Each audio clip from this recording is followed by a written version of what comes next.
Yo, salut à tous, c'est Valentin et vous êtes sur la chaîne YouTube French Explorer.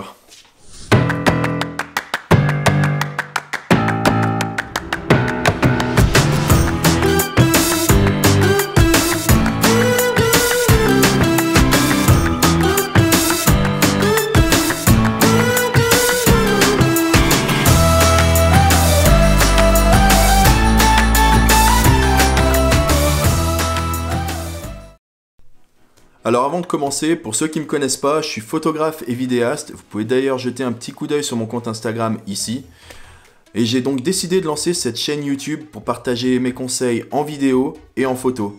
Donc si comme moi vous aimez voyager, prendre des photos, prendre des vidéos et que vous voulez garder des super souvenirs de vos voyages, n'hésitez pas à vous abonner pour ne manquer aucun conseil. Et en parlant de conseils vidéo, on va voir aujourd'hui comment raconter une histoire dans une vidéo de voyage. Ou comme disent nos amis anglais, le Travel Video Storytelling. Alors premièrement, il faut bien faire le distinctif entre cinéma et travel vidéo. La manière de raconter des histoires va pas être la même que ce soit au cinéma ou dans une travel vidéo. Au cinéma, vous avez le schéma qui est à peu près le suivant. Donc vous avez l'introduction avec une situation de départ où on introduit les personnages principaux. Ensuite, vous avez un événement inattendu qui pousse notre protagoniste principal sur une quête ou une aventure. Vous avez un méchant emblématique qui va essayer de se mettre en travers de la route du héros. Et ensuite, vous avez l'affrontement final avec la résolution de l'histoire. Donc, nécessairement, c'est sûr que ça va être difficile d'adapter ça dans une vidéo de voyage. Parce que j'espère pour vous qu'il n'y aura pas un gros méchant qui essaiera de se mettre en travers de votre route. Et là, vous allez me dire, bah ouais, mais Valentin, du coup, comment on fait pour raconter une histoire dans une vidéo de voyage? Et ben en fait, c'est très simple. Il suffit de structurer votre vidéo en 3 parties. La première partie, ça va être l'introduction.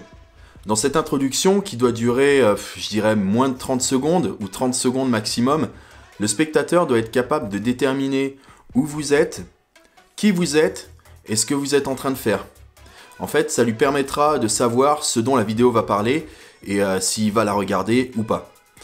Je prends par exemple ma dernière vidéo de voyage que j'ai fait en Allemagne.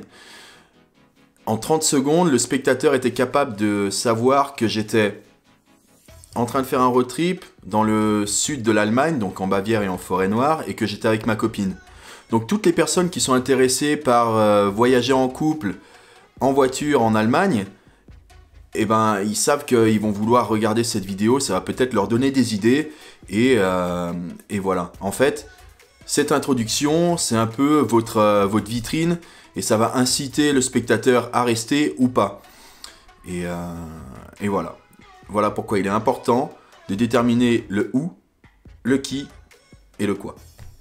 Donc après avoir déterminé le où, le qui et le quoi dans la première partie de la vidéo, on va attaquer la deuxième partie de la vidéo qu'on va appeler le milieu, tout simplement. Bref, dans cette partie qui sera la plus longue de votre vidéo, vous allez montrer au spectateur ce qui est spécifique et caractéristique au lieu où vous êtes. Donc là, ça peut être énormément de choses, ça peut être par exemple les paysages, ça peut être la gastronomie, ça peut être des animaux particuliers, ça peut être des activités aussi à faire. Bref, voilà, tout ce qui est spécifique à l'endroit où vous êtes. Mais le plus important, c'est de penser émotion. En fait, il faut savoir transmettre de l'émotion à vos spectateurs et savoir éveiller ces 5 sens. Mais bref, ça c'est un sujet que j'aborderai dans une prochaine vidéo. Donc on va rester assez basique sur le storytelling dans cette partie. Donc bref, en fait, cette deuxième partie, ça va être le showreel de votre voyage. Tous les endroits que vous avez vus, toutes les activités que vous avez fait, tous les animaux que vous avez vus. Bref, tout ça condensé dans une séquence cinématique.